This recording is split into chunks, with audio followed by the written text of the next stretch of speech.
অ্যাবজেক্টের মানে ভীষণ বা প্রচণ্ড বেশি, মানের থেকেও বেশি ইম্পর্ট্যান্ট হলো কোথায় কোন ক্ষেত্রে আমরা অ্যাবজেক্টকে ইউজ করি। আমরা অ্যাবজেক্টকে ফেলিয়ার, ব্যর্থতা, পভার্টি, দারিদ্রতা, মিজরি, দুঃখ দুর্দশা এই শব্দগুলির সাথে ইউজ করে কোনো সিচুয়েশন কতটা ডিসঅ্যাপয়েন্টিং, কতটা হোপলেস সেটা বোঝাতে পারি।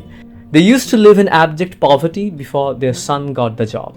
ওনাদের ছেলের চাকরি হবার আগে ওনারা ভীষণ দারিদ্রতার মধ্যে দিয়ে দিন কাটাতেন। The plan has turned out to be an abject failure. তাদের পরিকল্পনা চরম ব্যর্থতায় পরিণত হয়েছে। অ্যাবজেক্টের আরেকটা ইউজ আছে।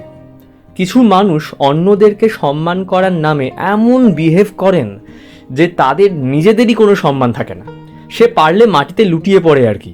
এই ধরনের বিহেভিয়ারকেও অ্যাবজেক্ট শব্দটির দ্বারা এক্সপ্লেন করা যায়। Some people are always abject in their respect for their bosses. কিছু মানুষ নিজেদের বসদের সম্মান করার নামে এমন বিহেভ করেন যে তাদের নিজেদেরই কোনো সম্মান থাকে না, অর্থাৎ এমন বিহেভিয়ার যেখানে মিনিমাম আত্মসম্মান বোধটুকুও নেই।